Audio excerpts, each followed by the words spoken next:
আমার ভাইয়েরা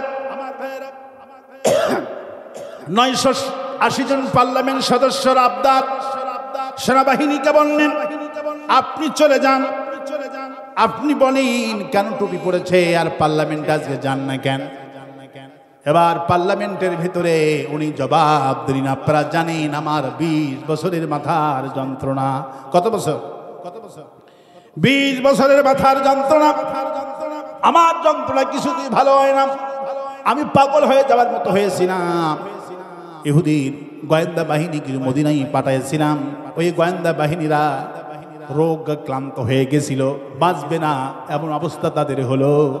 ওমর রাদিয়াল্লাহু আনহুর পবিত্র কোরআনের কারিমের পানি পড়া খায়া 7 জন ইহুদি মুসলমান হয়ে গেছে। গোপন কথা তোমাদের আমি বলে দিলাম। আমি চিন্তা করলাম কোরআন তো ওষুধ হিসাবে আমরাও গ্রহণ করতে পারবো। ওমর রাদিয়াল্লাহু আনহু আমাকে তেল পরা দিলেন না, পানি পরা দিলেন না, উনি আমাকে একটা টুপি উপহার দিয়েছে। বিশ্বাস করো, যখন থেকে দিয়েছি আমার চোখ থেকে শান্তির কারণে অটোমেটিক পানি বের হচ্ছে,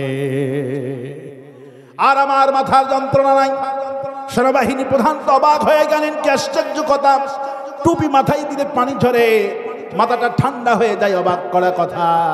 সেনাবাহিনী প্রধান টুপিটুকু নিয়ে মাথায় দিলেন, 1 মিনিট গেল না, অটোমেটিক 2 চোখের কোণাতে পানি পড়ছে। উনি কাঁদছেন, অসুখ তার শরীরে যত ছিল সব দূর হয়ে গেল। সব 880-980 জন মন্ত্রীর আবদার হয়ে গেল। জাহাপানা, আপনার কাছে আমাদের একটা আকুল আবেদনটুকুন হলো এই, আপনার এই মাথার টুপিটার সেনাবাহিনী প্রধান দিল, 2 মিনিট গেল না, কাঁদলেন, অসুখ ভালো হয়ে গেছে। আমাদের তো নানান অসুখ, আমরা অক্লান্ত হয়ে আছি। আপনার কাছে আবদার, রাত যত গভীর হোক না কেন, এই টুপি আমরা 1 মিনিট 2 মিনিট করে সবাই মাথা দিতে চাই। এই কুদরতি টুপি, আল্লাহর কুদরতি টুপি। ওমরের দোয়া হাতিয়া, ওমর পানি পড়া দিলে তো বাড়িতে পানি রাখতেন, বাড়িতে পানি খেতেন, একাই তো রোগ ভালো হয়ে যেত। কিন্তু ওমর জানে এই টুপি যদি আমি দিই পার্লামেন্টে যাবে, আর কোরআনের তাসির গোটা পার্লামেন্টে লেগে যাবে। একে একে করে 990 জন 80 জন পার্লামেন্ট সদস্যরা মাথায় দেওয়া শুরু করলেন। যে মাথায় দেয় 10 সেকেন্ডের মধ্যে মাথা ঠান্ডা হয়ে যায়, চোখ থেকে দর দর করে পানি পড়ে। আমার ভাইয়েরা 990 জন এইরকম করে মাথায় দিল। গভীর রাত হয়ে গেল, বাড়িতে আসলেন। বিবি বলল, এত রাত হইল কেন? বলল, বিবি রে, তুমি তো বলছিলা এই টুপি দিয়া কাম হবে নাকি, কিন্তু এই টুপি না, এটা হলো মহা ঔষধ। উনি টুপি খুলে বিবিকে নিয়ে লাইট অফ করে ঘুমালেন। টুপি খুলে ঘুমালেন, বেদনা শুরু হয়ে গেল। টুপি মাথায় দেওয়া শুরু করলেন, বেদনা ভালো। টুপি থাকে যতক্ষণ, বেদনা ভালো ততক্ষণ। টুপি খুললেই বেদনা শুরু হয়ে যায়। আমার ভাইয়েরা, উনি টুপি মাথায় দিয়ে ঘুমালেন। হঠাৎ করে কে যেন এসে রুমের মধ্যে বলছে, প্রেসিডেন্ট টুপির দিকে তাকাও, তুমি আর ঘুমায়ো না, টুপির দিকে নজর করো। অন্ধকার রুমটা, উনি টুপির দিকে নজর করলেন, দেখে টুপির মধ্যখান থেকে নূরের আলো ভেসে আসছে। ভয় পেয়ে গেলেন, বিবিকে ডাক দিলেন, লাইট জ্বালালেন, দেখে টুপির মধ্যখান থেকে আলো ভেসে আসছে। এটা সাধারণ কোনো আলো না। ওমর রাদিয়াল্লাহু তাআলা আনহু সূক্ষ্ম করে গোপনে 19টি অক্ষর লিখে দিয়েছে, বিসমিল্লাহির রহমানির রহিম। 19টি অক্ষর গোপনে লিখে দিয়েছেন। উনি কাঁদলেন, ঘুম হলো না, বিবিরও ঘুম হলো না। কি আজীব টুপি, কি কুদরতি টুপি! 19টি অক্ষর কোরআনে কারিমে আয়াত ওমর লিখে দিয়েছে গোপনে। এবার উনি চিন্তা ভাবনা করলেন, আফালা ইয়াতাদাব্বারুনাল কোরআন। আল্লাহ বলছেন কোরআন নিয়ে গবেষণা করো, চিন্তা ভাবনা করো, শুধু খতম দিও না। আজকে আমার দেশে কোরআন নিয়ে গবেষণা নাই, কোরআন নিয়ে খতম, শুধু খতম। যারা কোরআন পড়ে তারা রাস্তায় বসে বসে হাবিজি মাদ্রাসার ছাত্ররা মাহফিলের জন্য, কালেকশনের জন্য ভিক্ষা করে। মাদ্রাসা যার কাছে কোরআন আছে তারা ভিক্ষা করে। এই জন্য আল্লামা ইকবাল বলছেন, ও জামানা মে মুআজ্জাজ थे মুসলমান हो कर और तुम हो तारे के हुए कुरान हो कर। ওমরের কাছে কোরআন ছিল, ওসমানের কাছে কোরআন ছিল, আগেকার যুগে মুসলমানদের কাছে কোরআন ছিল। কোরআনের কালিসমা নীতি, কোরআনের তাজাল্লিতে গোটা রোম পর্যন্ত বাদশা পাগল হয়ে গেল। গোটা দুনিয়া কোরআনের মুঠোয় চলে আসলেন। আজ কোরআন পড়ি যারা ফকির হই তারা।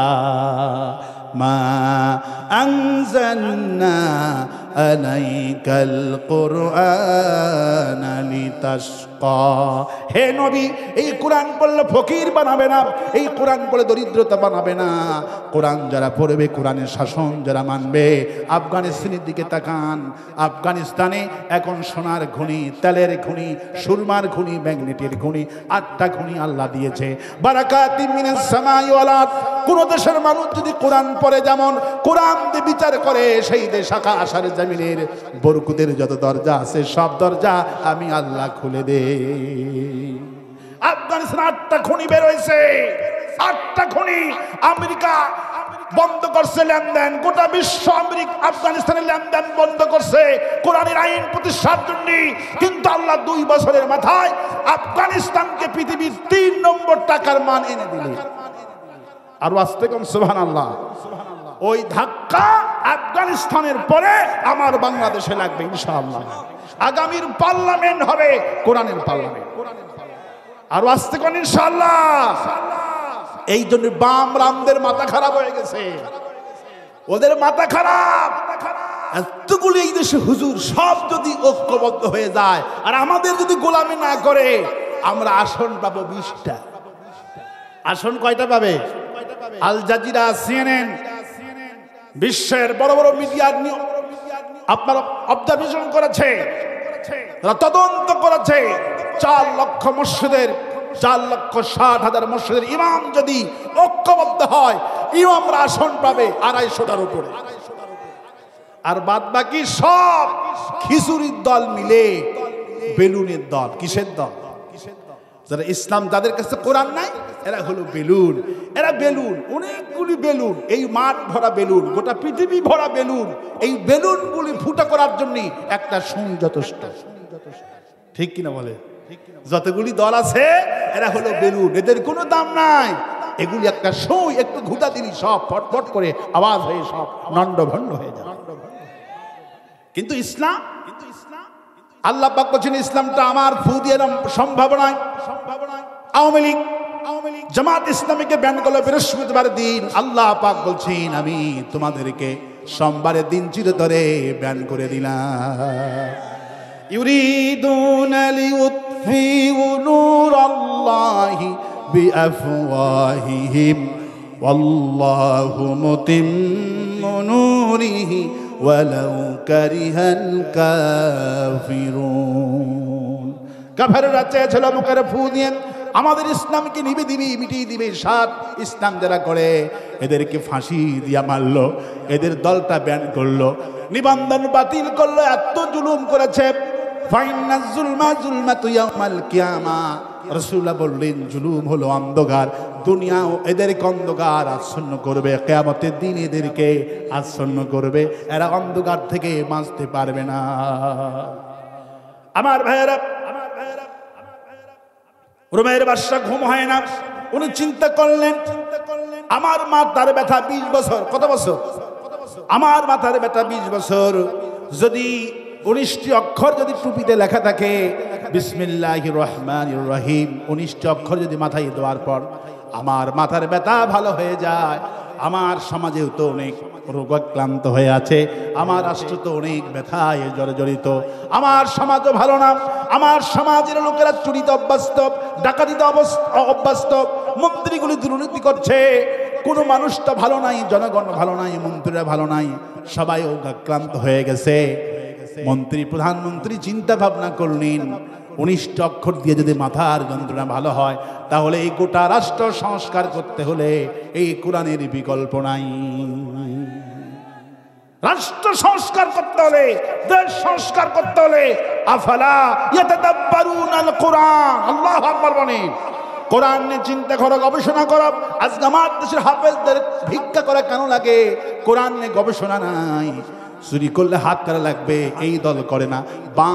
বাম দলের ভোট চায় অসংখ্য হাফেজ। আরো আসতে কম। অসংখ্য মুফতি মিম্বরে দাঁড়ায়া চামচাগিরি করে নেতাদের আছে না নাই? তুই ভিক্ষা করবি না, ভিক্ষা কে আমরা করব? ঠিক কিনা বলে? আরো আস্তে কোন ঠিক, আরো আস্তে কোন ঠিক। কোরআন আসছিল তুমি প্রধানমন্ত্রী হবা, তুমি সমাজপতি হবা। আমাদের সভাপতি যেমন সভাপতি করছে, ইনি সভাপতির মঞ্চ সভাপতি করবে, ইনি ডিসি হওয়ার যোগ্যতা আছে, এসপি হওয়ার যোগ্যতা আছে, এমন কাজকের সম্মানিত সভাপতি প্রধানমন্ত্রী হওয়ার যোগ্যতা আছে। কোন জালিম সরকার শুধু হাফেজকে গ্রেফতার করে না, মাথায় রাখবে। শুধু হাফেজ কোরআন তেলাওয়াত করে এমন হুজুরকে কোন জালিম সরকার গ্রেফতার করে না, ফাও গ্রেফতার করে জেলখানায় পালবে না। ওই সমস্ত আলিমদের টার্গেট করে যে আলিম শুধু মাহফিলের সভাপতি হওয়ার যোগ্যতা রাখে না, মেম্বারে খুতবা দেওয়ার যোগ্যতা যেমন রাখে, চেয়ারম্যান হওয়ার যোগ্যতা রাখে, এমপি হওয়ার যোগ্যতা রাখে, রাষ্ট্র চালার যোগ্যতা রাখে, এমন ব্যক্তি ছিল শহীদ আল্লামা দিলওয়ার হোসেন সাইদি। এমন ব্যক্তিকে রাষ্ট্র টার্গেট করে ফাঁসি দিয়ে হত্যা করেছে। জালিম সরকার শুধু হাফেজ কোরআন তেলাওয়াত করলে ওকে ধরবে না, কোরআন দিয়ে দেশ পরিচালনার যোগ্যতা যার মধ্যে আছে, জালিম সরকার ওই সমস্ত আলিমদের টার্গেট করেছে। শুধু ফাও হুজুরদেরকে জালিম সরকার কোন কঠিন কালেও জেলখানায় তোলেনি, আজকেও তুলবে না। আরো আস্তে কর, আরো আস্তে কর। হ্যাঁ, আপনাদের হুনকার দিলে মনটা ভালো হয় যে আমার কথা জনগণ বুঝছে। আল্লাহু আকবার বলি। আমার ভাইয়েরা, আমার বন্ধুগণ, উনি চিন্তা ভাবনা করলেন, পার্লামেন্টে চলে গেলেন টুপি আবার পরে। হঠাৎ করে উনি মিন কাছের লোককে ডাকলেন, ডেকে বললেন, আমার কেন যেন মন বলে আমি প্রায় প্রায় উমরকে স্বপ্নে দেখছি। কোরআনের আকর্ষণ কলজায় লাগছে, কোন সুবহানাল্লাহ। উনি মূল মন্ত্রীকে ডাকলেন, ডেকে বললেন, আমি স্বপ্ন উমরকে দেখছি। ওমর আমাকে অনেক আদর করলেন আর বলছেন আপনি আমার দেশে চলে আসেন, আপনার দাওয়াত থাকলো। উনি আর লোভ সামলাতে পারলেন না, একদিন বলে ফেললেন পার্লামেন্টে বলে ফেললেন আমি মদিনায় যাব, আমার সফর সঙ্গী কারা কারা হবা। 980 জন পার্লামেন্ট সদস্য এক বাক্যে বলল, জাহাপানা আপনি যদি মদিনায় যান, আমাদেরও মনের আকাঙ্ক্ষা আপনার সাথে আমরা সবাই মদিনায় যাব। আল্লাহ তো অনেক আগে রাসূলকে ইঙ্গিত করেছে গুলিবাতির রোম, হুজুর টেনশন করবেন না, রোমের বুকে রোম ধ্বংস হবে, পরাজিত হবে। আমি আল্লাহ রোমের ভূখণ্ডেও কালেমার পতাকা পার্লামেন্ট রুম পর্যন্ত করে দিব। ভবিষ্যৎবাণী কোরআনে কারিমের। ওমরের দরবারে যখন রওনা করা শুরু করলেন, ওমর পার্লামেন্টে গোয়েন্দা বাহিনী আগে রিপোর্ট করলো। পার্লামেন্ট সদস্য, সেনাবাহিনী, মূল মন্ত্রণালয়ের সব সচিব পর্যায়ে বাহিনীর প্রধানরা সব মদিনায় হাজির হয়ে গেল। কোন সুবহানাল্লাহ। মদিনায় হাজির হওয়ার পরে ওমর বিশাল খাওয়া দাওয়ার আয়োজন করল, সম্বর্ধনা দিলেন। গভীর রাত হয়ে গেল। রাত হয়ে যাওয়ার পর ওমর রাদিয়াল্লাহু তাআলা আনহু, এবার রোমের প্রেসিডেন্ট বলছে, ভাই ওমর, আমার তো মাথার ব্যথা ছিল, আপনি জানেন আমি চেয়েছিলাম পানি পড়া, আপনি দিলেন বিসমিল্লাহ মার্কা টুপি। কি মার্কা টুপি? আমার মাথার ব্যথা হয়ে গেল, আমি চাইলাম পানি পড়া, কিন্তু আপনি দিলেন বিসমিল্লাহ মার্কা টুপি। আপনার এই টুপি এমন ভাবে আসর করলো, আমি শুদ্ধ আমার মন্ত্রী, আমার সেনাবাহিনী সবার মাথাটা পাগল হইয়া মদিনায় চলে আসছে। কাউকে যদি পাগল করতে চান, কাউকে যদি পাগল করতে চান, কোরআন লাগবে। জিন যদি ছাড়াতে চান, কোরআন লাগবে। আমি পরশুদিন একটা জিনের রোগীর কাছে গেলাম, একটা আয়াত আছে কোরআনে কারিমে সূরা আহজাবের 61 নম্বর আয়াত। কত নম্বর আয়াতটা আমি বলে দিলাম, সূরা আহজাবের 61 নম্বর আয়াত। রাসূল করিম সাল্লাল্লাহু আলাইহি ওয়াসাল্লাম বলছেন, যদি জিন ধরা রোগীকে কোনো ভালো আলিম, আমল করনেওয়ালা আলিম যদি 7 বার করে তরবারির মতো মারে, সঙ্গে সঙ্গে জিন হত্যা হয়ে যায়। আমি যখন ওই রোগীকে আমল করে দিলাম, সাথে সাথে উনি বললেন, আমাকে হত্যা করলি কেন, আমাকে হত্যা করলি কেন? তার মানে হত্যা হয়ে গেছে, কেউ ছাড়াতে পারে নাই। আমি জিন ছাড়াই না, শসাদ দিই, আমি এগুলিতে যাই না, খারাপ জিনিস, কিন্তু টেনশন করতে হয়, আমলের রাখতে হয় অনেক আমল, সেগুলো আর একটা বিষয়। আমি কথায় কথা আসলো, জিন ছাড়ালাম কোরআনে কারিম দিয়া। ওই যে বাদশাহ সুলাইমান আলাইহিস সালাম রানী বিলকিসের যখন সিংহাসন তিনি নিয়ে আসবেন, মানুষের মর্যাদা বেশি, কোরআনের সম্মান বেশি। অনেক লোকেরা জিনকে ভয় করে, অনেক লোকেরা কবরস্থানকে ভয় করে, রাতের বেলা চলতে চান না। জিনগুলি কোরআনের মুঠোর কাছে বন্দী। আল্লাহু আকবার বলেন।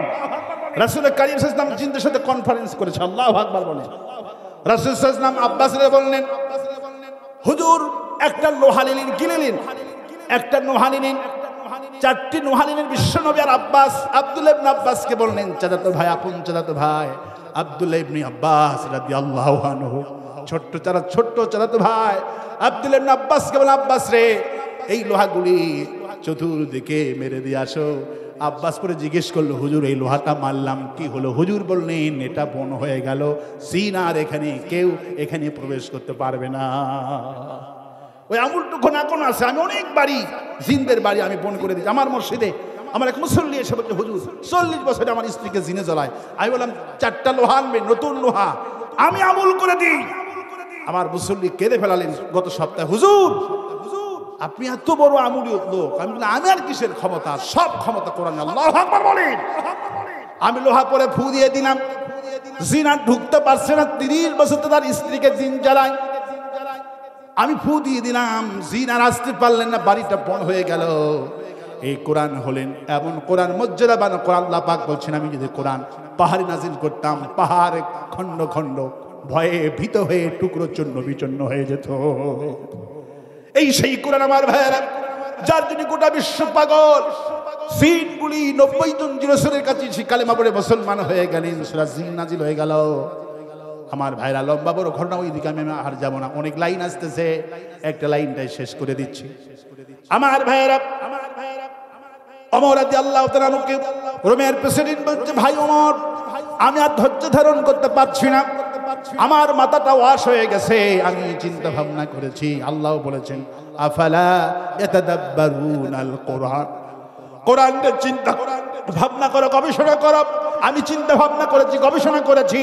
আপনার বিসমিল্লাহ মার্কা টুপি আমার মাথায় পড়েছি, মন্ত্রী পড়েছে, এমপি পড়েছে, সেনাবাহিনী প্রধান পড়লো, সবার মাথাটা ওয়াশ হয়ে গেছে, কোরআনের প্রতি মায়া হয়ে গেছে, মদিনার প্রতি মায়া হয়ে গেছে। আমি চিন্তা করলাম, আমার সমাজ বেদি আক্রান্ত হয়ে গেছে, আমার গোটা সমাজ যে না ঘুরমতখোর সুদখোর ভরা। আমার সমাজ পরিবর্তন করতে হলে এই কোরআন ছাড়া সংস্কার পরিবর্তন হওয়া সম্ভব নয়। আমি মুসলমান হয়ে গেলাম, আমাকে পড়ায় দেন লা ইলাহা ইল্লাল্লাহু মুহাম্মাদুর রাসূলুল্লাহ। মুসলমান হওয়ার পর আরো মজার কাহিনী। আল্লাহু আকবার বলে। রোমের প্রেসিডেন্ট ওমরকে জিজ্ঞেস করছে, ভাই ওমর, এই গভীর রাতে একটা কথা জানতে আমাকে খুবই ইচ্ছা করছে, কি কথা বলো? বলল, ভাইজান আমার ইচ্ছা যাচ্ছে এইটা, আপনার তো বিসমিল্লাহ মার্কা টুপি, আমি রোমের প্রেসিডেন্ট, আমি এত বড় বিধর্মী, এত বড় জুলুমবাজ, আমার মাথাটা পাগল বানায়া মদিনা পর্যন্ত নিয়ে আসলো শুধু বিসমিল্লাহ মার্কা টুপির বদৌলতে।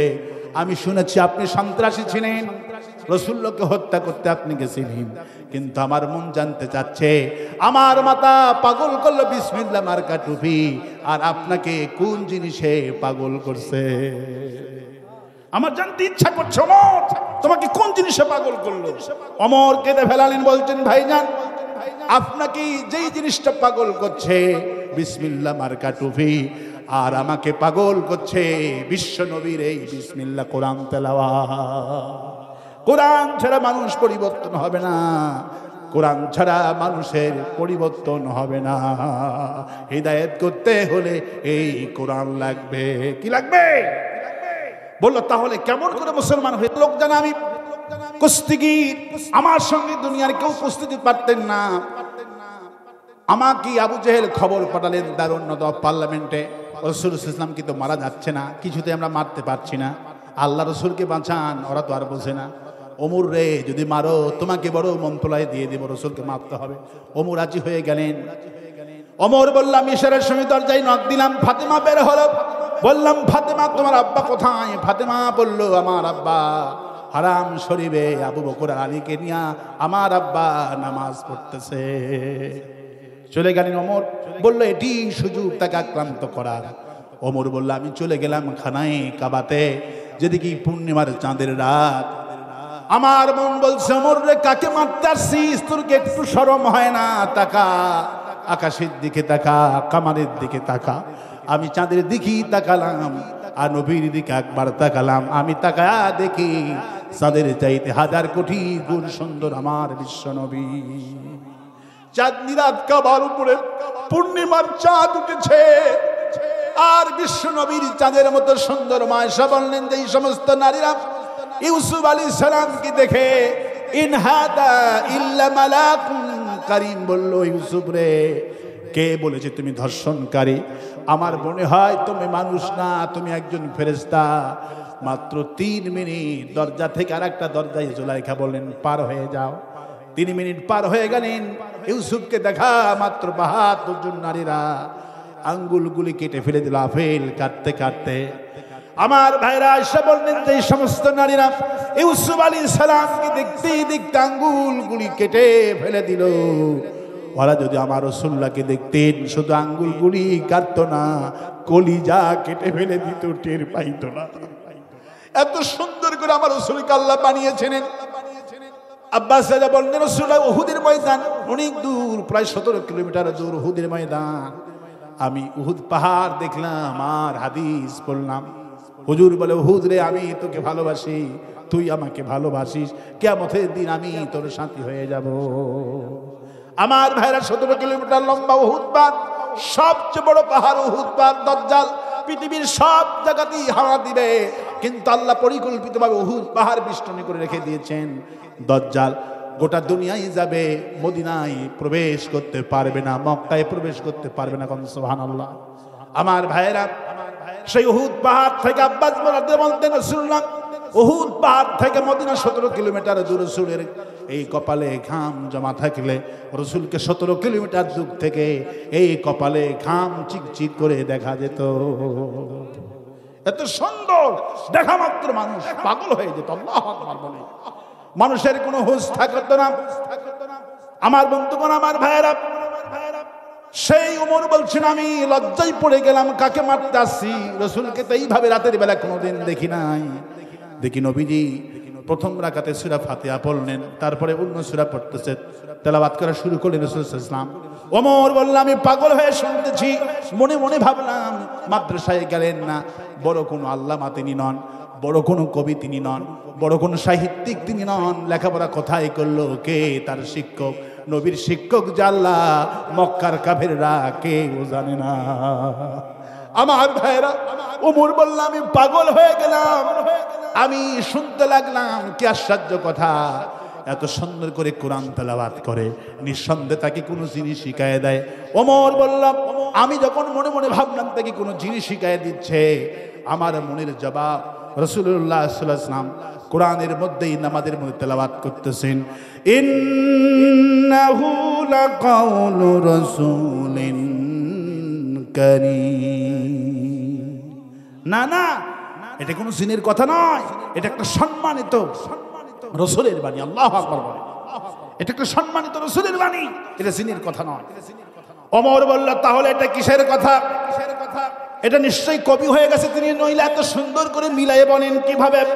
ওমর বলল আমি যখন রাসূলকে কবি বললাম, নামাজের মধ্যে রাসূলুল্লাহ জবাব দিচ্ছেন ওয়ামা হুয়া বিকাউলি শাইর কলিলাম মা তুমিনুন। না না, এটা কোনো কবির কথা নয়, তোমরা কমই বিশ্বাস করো।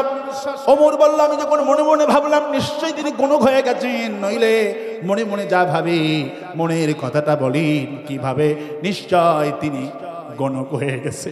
ওমর বলল আমি যখন মনে মনে রাসূলকে গণক ভাবলাম, রাসূলুল্লাহ আমার জানতে মনের জবাবও তিনি দিয়ে দিলেন, ওয়ালা বিকাউলি কাহিন কলিলাম মা তাযাক্কারুন। না না, এটা কোনো গণকের কথা নয়, তোমরা কমে বিশ্বাস করো। ওমর বলল তাহলে এটা কি? কবির কথা নয়, জিনের কথা নয়, গণকের কথা নয়, কথা যখন তাহলে এটা কি? ওমর যখন ছুঁড়ে মারলেন, নবীজি এবার চূড়ান্ত পর্যায়ে জবাব দিচ্ছে, তানজিলুম মির রাব্বিল আলামিন। এটি সেই মহাবিশ্বের রাজাধিরাজ আল্লাহ রাব্বুল আলামিনের পক্ষ থেকেই কোরআন নাজিল হয়ে গেছে। আমার ভাইরা, ওমর বলল আমি পাগল হয়ে গেলাম, মারা তো দূরের কথা, গায়ে আমার কাঁপ উঠে গেছে, দৌড় দিলাম, এক দৌড়ে বাড়িতে চলে গেলাম। বিবি আমাকে দেখে বলছে, ওমর রে তোমার গাটা ঘামা কেন, তুমি এরকম থরথর করে কাঁপছো কেন, কে তোমাকে ধাওয়া করলো? ওমর বলে, বিবি রে এমন কোন মায়ের সন্তান নাই আমার সামনে দাঁড়ায়, কেউ আমাকে ধাওয়া করেনি। গেছিলাম কোরআনের কারিম বন্ধ করতে, গেছিলাম রাসূলুল্লাহকে মারতে, কিন্তু রসুলকে মারতে গিয়া আজকে নিজে কোরআনের কর্মী হয়ে বাড়িতে ফিরে আসছি। আমার ভাইরা, এই সেই কোরআন কফ ওয়াল কুরআনিল মাজিদ। আমি মর্যাদাপূর্ণ কোরআনের কসম করছি, কোরআন যারা শোনে এদের মর্যাদা বেড়ে যায়। আয়াতুহু যাদাতুহুম ঈমানাও ওয়া আলা রাব্বিহিম ইয়াতাওয়াক্কালুন। আল্লাহ পাক বলে, যখন কোরআন শুনবে কোনো জাতি, যখন মাহফিলে কোরআন শুনে, এরা যতটুকু ঈমান নিয়ে বসে যায়, যখন 2 ঘন্টা কোরআন শোনে, আল্লাহ পাক বলে 2 ঘন্টা কোরআন শোনার কারণে এই কোরআনের কর্মীদের ঈমান এত বেড়ে যায়, ইয়াতাওয়াক্কালুন, ফাঁসির মঞ্চে যায়, রাষ্ট্রপতির কাছে ক্ষমা ভিক্ষা চায় না। কোরআনের কর্মীরা রাষ্ট্রপতির কাছে ক্ষমা ভিক্ষা চায় নাই। জামাত নেতৃবৃন্দ রাষ্ট্রপতির চিঠিকে ছিঁড়ে ফেলে পায়ের তলে পিষ্ট করেছে, জালেমের কাছে ক্ষমা ভিক্ষা চায়নি। কারণ কোরআন তাকে এমন উপরে তুলায়, ইয়াতাওয়াক্কালুন, কেবলমাত্র একই রাখে কার উপরে? কার উপরে? এই জন্য নামাজ পড়বো কার জন্যে? রোজা করবো কার জন্যে? হজ করবো কার জন্যে? যাকাত দিব কার জন্যে? বউকে পিটাবো কার জন্যে? খবরদার, বউ পিটাবেন না। রাসূল সাল্লাল্লাহু আলাইহি ওয়াসাল্লাম বলছেন, খায়রুন নাসি আলাইহি, ওই পুরুষ ভালো পুরুষ যেই পুরুষ তার ফ্যামিলির কাছে ভালো। আল্লাহু আকবার।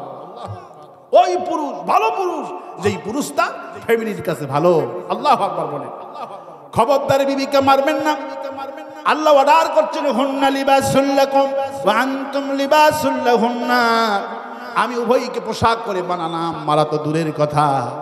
আল্লাহ পাক বলছেন পোশাক করে বানালাম। পোশাকের অনেকগুলি কোয়ালিটি। পোশাক পরলে সম্মান বাড়ে, পোশাক পরলে মর্যাদা বৃদ্ধি হয়, পোশাক পরলে সৌন্দর্য বাড়ে, পোশাক পরলে শীত নিবারণ হয়, পোশাক পরলে শরীরটা গোপন হয়ে যায়, পোশাক পরলে অন্যরকম গেট আপ চলে আসে। পুলিশের পোশাক ভেনো, বিডিআরের পোশাক ভেনো, পোশাক দেখে দেখে চেনা যায়। এই জন্য লিবাসুত তাকওয়া, তাকওয়ারও একটা পোশাক আছে। কোন সুবহানাল্লাহ। হাফ শার্ট পরে নামাজ পড়ে, এরা তাকওয়াবান হতে পারে না। হাফ শার্ট পরে মসজিদে যায়, জুমার দিনে সামান্য 3 টাকা দামের চেয়ারম্যান, 5 টাকা দামের মন্ত্রীর সামনে সাজুগুজু করে যায়, নতুন পাঞ্জাবি পরে যায়। ডিসি ডেকেছে, মন্ত্রী ডেকেছে, অমুক তমুক ডেকেছে, একটু ক্যামেরাম্যান আসবে, একটু ভিডিও হবে, কত সাজুগুজু করে। আর বিশ্ব রব্বুল আলামিনের সামনে দাঁড়াও। জুমার দিনের রাসূল কারীম সাল্লাল্লাহু আলাইহি ওয়াসাল্লাম একজন সাহাবী জিজ্ঞেস করছে, হুজুর আমি যদি জুমার দিনের জন্য শুধু জুমার নামাজ পড়বো, 2টি কাপড় ইস্তারা ভাবে আমি একটু বানায়া আমি ইস্তারা করে রেখে দিব। রাসূল বলছেন অসুবিধা, জুমার নামাজের জন্য তুমি 2টা না, আরো বেশি করে যদি জুমার নামাজ পড়বা, আল্লাহকে সেজদা দেবা, আরো 2-4টা জুব্বা পাঞ্জাবি সুন্দর করে বানায় রেখে দাও, আল্লাহ খুশি হয়ে যাবে। আর আস্তে কম সুবহানাল্লাহ। আজকে মুসলমান লজ্জা লাগে, জুমার দিনে প্যান্ট পরে, শার্ট পরে, লুঙ্গি পরে যায়, আর চেয়ারম্যান 3 টাকা দামের মন্ত্রী ফন্ত্রীর সামনে কত কিভাবে যায়। আল্লাহর কাছে সুম্মা লা তুসআলুনা ইয়াওমা ইযিন আনিন নাঈম, প্রত্যেক মানুষকে আল্লাহ জিজ্ঞাসিত করবে, জিজ্ঞাসিত করা হবে। আমার ভাইয়েরা, রাসূল বলেন পোশাক, আল্লাহ বলেন পোশাকের সঙ্গে তুলনা করেছেন। কারণ পোশাক কেন বললেন? আপনার ঘরে যত যাই থাকুক, পোশাকের মতো কেউ আপন না। পোশাক থাকে যেমন জড়িয়ে বুকেতে, বিবিটাও ঠিক বুকের সাথে জড়ানো থাকে। সুবহানাল্লাহ।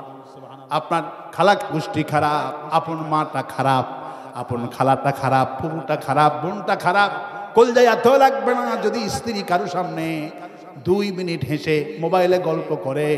আর যদি দেখেন গতকালকে একটা ছেলে আত্মহত্যাই করছে, শুধু স্ত্রী আর একজন বন্ধুর সাথে ভিডিও কলে কথা বলছে, ওই বন্ধু আরে পাঠাইছে তোর বউ আমার সাথে ভিডিও কলে কথা বলছে, সেটা হলো প্রবাসী। এই প্রবাসী ছেলে দুবাই না কোন দেশে থাকে দেখলাম, স্ত্রীর ভিডিও কল শুধু ভাইরাল হওয়া দেখে সঙ্গে সঙ্গে আত্মহত্যা করেছে। তার মানে বোঝা গেল মা খারাপ, বোন খারাপ, খালা খারাপ, ফুপিটা খারাপ, কারো খারাপিতে আপনার করলে এত লাগবে না। যাকে নিয়ে আপনি বুকে রাখেন তিনি হলেন বিবি। আল্লাহ পাক এই জন্য বলছেন হুন্না লিবাসুন লাকুম, আমি তোমার জন্য তোমার বিবিকে পোশাক বানালাম। পোশাক থাকে বুকের সাথে জড়ায়া, দেহের সঙ্গে জড়ানো, বিবিটাও থাকে জড়ানো। এত আপন, এত মহব্বত আল্লাহ দিয়েছেন। সে আল্লাহ পাক বলছেন, হাবিব বললেন আল্লাহ পোশাকের কথা কেন বললেন? পোশাক পরলেই শরীর ঢেকে যায়, পোশাক পরলেই শরীর গোপন হয়ে যায়। পোশাকের মূল কারণ হলো শরীর গোপন করা। শরীর কি করা? গোপন করা। শরীর ঢেকে গেল। রাসূলের ব্যাখ্যায় বললেন তুই আল্লাহ তুমি কি গোপন করবা? পোশাক যেমন শরীর গোপন করে, ঘা হয়েছে, পতারি হয়েছে, টিমার হয়েছে, যে কোনো রোগ হয়েছে, পোশাক বলে ঢেকে গেল, কেউ দেখতে পারলো না। নবীজি বললেন, ব্যাখ্যায় বললেন তুমি তোমার বিবি যখন কোনো ভুল কাম করবে, তোমার বিবিকে তালাক দিতে পারবা, মারতেও পারবা, গালাতেও পারবা। তোমার বিবিকে মারবা না, গালাবা না। পোশাক যেমন গোপন করে, আল্লাহ পাক অর্ডার করছেন তুমি তোমার স্ত্রীর পোশাক, তোমার স্ত্রীর দোষগুলি তুমি ঢেকে রাখো। পোশাকের কাম হলো গোপন করা, ঢেকে রাখা। ঠিক পোশাকের মতোই তুমি স্বামী তোমার বিবির দোষগুণগুলি বাপ মায়ের কাছে বলো না, আত্মীয় স্বজনের কাছে বলো না, তুমি গোপন করে দাও। রাসূলুল্লাহ বললেন বুখারীর বর্ণনায়, কোন স্বামী যদি স্ত্রীকে বলে যা আমি তোকে তালাক দিতে পারতাম, তোকে আমি মারতেও পারতাম, যা আমি তোর দোষগুলি আমি গোপন করে দিলাম, কাউকে বললাম না, আল্লাহর জন্যই আমি তোরে ক্ষমা করে দিলাম। রাসূলুল্লাহ বললেন আল্লাহর আজিম থেকে ওই স্বামীকে ডেকে ডেকে বলে তোর মতো সৌভাগ্য স্বামী পৃথিবীতে আর কেউ নাই, আমার কথা পালন করছিস। তোর বিবিকে মারতে পারতি, তালাক দিতে পারতি, যা আজ যখন তোর বিবিকে তুই ক্ষমা করে দিলি, আমি আল্লাহ আরশ আজিম থেকে ঘোষণা করলাম তোর জিন্দেগির গুনাহগুলি মাফ করে দিলাম। মাপের চাইতে আর কিছু নাই। জানাজার সামনে নিয়ে যখন ছেলেটা বাপের জন্য মাপ চায়, ভাই যখন ভাইয়ের জন্য জানাজার সামনে মাপ চায়, আমার ভাইটাই গ্রামেরই সন্তান ছিল, আমার বাবাটা অল্প দিনের মধ্যে আমরা হারালাম, আমি এতিম হয়ে গেলাম, আমার আব্বাকে আপনারা মাফ করবেন। রাসূলুল্লাহ বললেন খাটটির সামনে নিয়ে যখন কোন ছেলে বাপের জন্য এইরকম করে মাপ চায়, আর ছেলে যখন ছেলের কথা মতো যখন ওই গ্রামের লোকেরা বলে যা ছোট্ট ছেলে বাপ মারা গেছে, আজকে এতিম, আমার ভাইটার সাথে সামাজিক দ্বন্দ্ব ছিল, অনেক তার থেকে আঘাত পেয়েছি, যা আজকে শেষ বেলাতে আমি তার জানাজায় আসছি, আমি তারে ক্ষমা করে দিলাম। বুখারীতে এসেছেন রাসূলুল্লাহ বললেন মাইয়াত কি মনে মনে কেউ তো আপনার মনের খবর জানে না, আলিমু বিজাতিস সুদূর, অন্তরের খবর জানেন আল্লাহ রাব্বুল আলামিন। সে আল্লাহ বলছেন বান্দারে মনে মনে যদি শুধু এই ধান্দা করি, চার নিয়ত করি, যা আমি আমার ভাইটাকে আজকে শেষ দিনে মাফ করে দিলাম। আল্লাহ ঘোষণা করে জানাজাতে হাজির হইয়া যারা ভাই মরা ভাইকে মাফ করে দিলি, আমিও আল্লাহ ঘোষণা দিলাম তোর জিন্দেগির গুনাহ মাফ করে দিলাম। আরো আস্তে কোন সুবহানাল্লাহ। আগামীকাল এই মাহফিলের শেষ দিন, আফালা ইয়াতাদাব্বারুনাল কুরআন, কোরআন নিয়ে চিন্তা ভাবনা করতে হবে, গবেষণা করতে হবে। এই জন্য আল্লামা ইকবাল বলছেন আমুল কি কিতাবে থি दुआ की किताब बना दिया, अमुल की किताब थी दुआ की किताब बना दिया, समझाने की किताब थी पढ़ने का किताब बना दिया। যেই কোরআনটা ছিল সমাজ রাষ্ট্র পালন করার জন্য, সেই কোরআন আজকে ডাস্টবিনে কেপ করেছিল। যে কামরুল ইসলাম টাক্কমার্কা মন্ত্রী আমাদের মিছিল মিটিং করতে দেয়নি, কোরআনের মাহফিল হতে দেয়নি, গতকালকে 10:30টার সময় কট খাইছে। ঠিক কিনা বলেন? এই কামরুল্লাহ বিচার বাংলার জমিন হবে। যারা যারা ধরা পড়ছে মিথ্যা সাক্ষীর দরকার নাই। আমাদের অ্যাডভোকেট তাজুল ইসলাম উনি আমাকে বলছেন, গোলাম আজম ভাই, আমাদের নেতৃবৃন্দকে মিথ্যা সাক্ষী দিয়ে ফাঁসানো হয়েছে। যদি সত্য সাক্ষ্যর ভিত্তিতে বিচার করা হয়, হাসিনার 1000 বার ফাঁসি হবে। কত হাজার বার ফাঁসি হবে? 1000 বার ফাঁসি হবে। এই টাক্য মন্ত্রী যারা আছে সবার ফাঁসি কার্যকর হবে বাংলার জমিনে ইনশাআল্লাহ। বলি ইনশাআল্লাহ। আমি এখন দোয়া করছি আগামীকালকে মাহফিল আল্লাহ ভরপুর করে দিন বলে আমি। প্রথম দিন মাহফিল জমে কম, প্রথম দিন মাহফিল জমে কম। আমি যদি এককভাবে থাকতাম আজকে এই মাহফিলে জায়গা হতো না। মনে করছে শেষ দিনই যাব। যাই হোক, এখন দোয়া করছি। আল্লাহুম্মা আমিন। রব্বানা যালামনা আনফুসানা ওয়া ইল্লাম তাগফির লানা ওয়া তারহামনা লানাকুনান্না মিনাল খাসিরিন। রব্বানা লা তুজিগ কুলুবানা বা'দা ইয হাদাইতানা ওয়া হাব লানা মিন লাদুনকা রাহমাতান ইন্নাকা আনতাল ওয়াহ্হাব। আয় আল্লাহ তাআলা, আমি তোমার একজন ছোট্ট নগণ্য গোলাম, পবিত্র কালামুল্লাহ থেকে তাফসীর করে এই ধুরইল হাই স্কুল ময়দান থেকে তোমার দরবারে আল্লাহ মোহনপুর রাজশাহী থেকে আল্লাহ তাফসীর করে তোমার দরবারে হাত তুলেছি।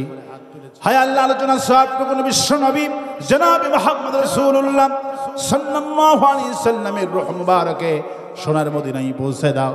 আমরা যারা আমিন আমিন বলছি, আমাদের মধ্য থেকে আব্বা জান যারা হারালো, আম্মা জান যারা হারালো, আল্লাহ আব্বার ডাক আর কানে বাজে না, মায়ের ডাকটার কোনোদিন শুনতে পাই না, বাড়িতে গেলে আর একটা ডাকেও দরজা খোলে না। যত রাত্রে আসতাম, যতবার এসেছি একটা ডাক দিয়েছি মা, অমনি দরজা খুলে গেছে। মাকে জিজ্ঞেস করলাম, মা যতবার আসলাম জীবনে 2 ডাক দেওয়া লাগলো না, তুমি কি ঘুমাও না? মা বলে, বাচ্চারা তোমার আব্বা ঘুমাই, তোমার সবাই দাদিরা ঘুমাই, দাদারা ঘুমাই, সবাই ঘুমে যায়, আমি তোকে পেটে রেখে দিয়েছি, আমি তোর মা, তুই না আসা পর্যন্ত আমার চোখে ঘুম ধরে না। একটা কান বালিশে লাগায় আর একটা কান আমি দরজার সাথে লাগাই দিয়ে রাখি। কখন আমার কলিজার টুকরা সন্তান আমাকে মা রাখবে? হে আমার কলিজার টুকরা সন্তান, তুই যখন একদিন বাপ মা হবি তখন বুঝবি তোর মা কত কষ্ট করেছে। হায় আল্লাহ, ওই মা যাদের দুনিয়া থেকে বিদায় হয়ে গেল, মাবুদ কবরটা বেহস্ত বানাইয়া দাও। রব্বির হামহুমা কামা রব্বায়ানি সগীরা। সবাই পড়েন, রব্বির হামহুমা কামা রব্বায়ানি সগীরা। হায় আল্লাহ তাআলা, আমাদের স্ত্রী সন্তানটাও বড় নিয়ামত। ওমর রাদিয়াল্লাহু আনহু দোয়া করত, হায় আল্লাহ আমি যখন মরে যাব আমার এতিম সন্তান আর আমার বিধবা স্ত্রীকে এমন সম্পদ রেখে দিও যাতে মানুষের কাছে হাত পাতানো না লাগে। হায় আল্লাহ, আমি তো একদিন মরে যাব, যে কোনো সময় মরে যেতে পারি, আমার মরার খবর আমার বাড়িতে পৌঁছে যাবে, আমার স্ত্রীটা শোনা মাত্রই পাগল হয়ে যাবে, বিশ্বাস করতে চাইবে না।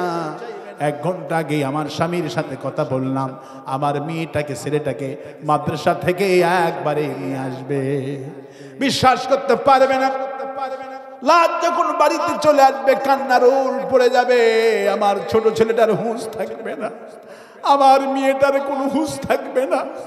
স্ত্রী এক ঘরে কাঁদবে, আমার সন্তানগুলি আর এক ঘরে কাঁদবে, রাস্তায় গড়াগড়ি করবে আমাকে দেখার জন্য। চতুর্দিকে এলাকার লোকেরা ছুটে আসবে, পারিবারিক ভাই বৈঠকে বসে যাবে, ভাই বোন বন্ধুরা বৈঠকে বসে বলবে কেন্দার কি লাভ হবে, আমাদের অনেকগুলি কাম বাকি আছে।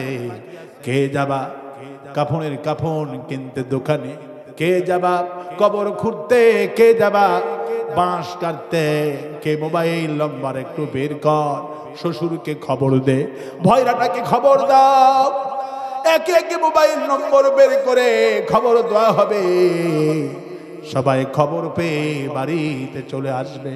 জীবনে কত লোকের জানাজা করলাম, আজকে আমার জানাজা পড়ার জন্য হাজার হাজার লোক আমাকে দেখার জন্য বাড়িতে ভিড় জমায়। আমি আজকে অসহায় হয়ে গেছি। আমার মুখটার কথা বলে না, হাতটার নড়ে না, আমার গায়ে ময়লা, আমাকে শেষ গোসল করানো লাগবে। নিজের গোসলটা আওয়াজ করতে পারবো না। দুইজন হুজুর এসে মশারির ভিতরে নিয়ে বড়ই পাতার গরম পানি দিয়া আমাকে গোসল করে আতর সুরমা দিয়া আমাকে প্যাকেট করে খাটনির উপরে শোয়া রাখবে। হায় আল্লাহ, আমার ছেলে মেয়ে কাঁদবে, আমার আব্বাকে দেখবো, আমার বাবাটা কোথায়? একজন বলবে, মা তোমার আব্বার জীবনের শেষ গোসল হতেছে। গোসল যখন হয়ে যাবে, রেডি হয়ে যাবে, লাশটা গোসল কমপ্লিট, আমার সন্তানকে দেখানোর জন্য, স্ত্রীকে শেষ দেখার জন্য সুযোগ হবে। আমার ছেলে মেয়ে লাশের কাছে চলে আসবে। একজন বলবি, তোমরা কেন দেরি করছো? এই মাইয়াতের ছেলে মেয়ে বেশিক্ষণ লাশটা ঢেকে রেখো না, তাড়াতাড়ি খুলে দাও ঝুটনিটা। একজন লাশের ঝুটনিটা খুলে দিবে। আব্বাকে দেখা মাত্রই তিনজন ছেলে মেয়ে একটা ডাক দিবে, জীবনের শেষ ডাক। আব্বা, আপনি আমাকে স্কুল থেকে আনতে চেয়েছিলেন, আমাকে তো আপনার মতো করে আগামী কালকে আর কেউ স্কুলে নিয়ে যাবে না, আমাকে তো আর আপনার মতো করে মাদ্রাসায় সকালবেলায় কেউ নিয়ে যাবে না। হায় আল্লাহ, উমর বলতো, আল্লাহ আমি যেদিন মরে যাব আমার সন্তানগুলি এতিম হয়ে যাবে, এরা তো কাঁদতে কাঁদতে পাগল হয়ে যাবে। আল্লাহ এদেরকে ওই দিনে, আমি যেদিন মরে যাব ওই দিনে এদেরকে সবরে জামিল দান করে দিও। আর আমার স্ত্রী সন্তানের জন্য এমন সম্পদ তুমি দয়া করে দিও যাতে করে টাকার জন্য মানুষের কাছে হাত পাতানো না লাগে। হায় আল্লাহ, আমাদের সন্তানের জন্য তোমার কাছেই বলি, উমরের সেই বিখ্যাত দোয়াটা আজ তোমার কাছেই করি। মাবুদ, আমার স্ত্রী তো বিধবা হয়ে যাবে, আমার সন্তানগুলি এতিম হয়ে যাবে। আল্লাহ আমার স্ত্রী সন্তান কেমন সম্পদ দিও যাতে মানুষের কাছে হাত পাতানো না লাগে। হায় আল্লাহ, আজকের মাহফিলের দোয়া কবুল করো। আল্লাহ এলাকার কৃতি সন্তান খুব বড় আলিম আবুল কালাম আজাদ, আল্লাহ তার হায়াতের মধ্যে বারাকা দান করে দাও। আল্লাহ এলাকার মানুষ থেকে ভালোবাসা বাড়ায় দাও। আল্লাহ আল্লাহ চেয়ারম্যান সাহেব দেখা করেছিলেন, অনেক গণ্যমান্য ব্যক্তি এসেছে, আল্লাহ সবার প্রতি রহমত নাজির করে দাও। আল্লাহ সামাদ ভাই আমার সাথে এসছে, আল্লাহ তুমি তার সম্পর্কে সামাদ ভাইয়ের হায়াত দারাজ করে দিও। রব্বুল আলামিন এই মাহফিলের জন্য যারা কষ্ট করলো, আল্লাহ এদের কষ্টের ফল কিয়ামতের দিন নাজাতের ওসিলা বানায়া দিও। এই মাদ্রাসা খানাকে আল্লাহ দাওরা পর্যন্ত কবুল করো। রব্বানা তাকাব্বাল মিন্না ইন্নাকা আনতাস সামিউল আলিম ওয়া তুব আলাইনা إنك أنت التواب الرحيم سبحان ربك رب العزة عما يصفون وسلام على المرسلين والحمد لله رب العالمين وجعل آخر كلامنا عند الموت لا إله إلا الله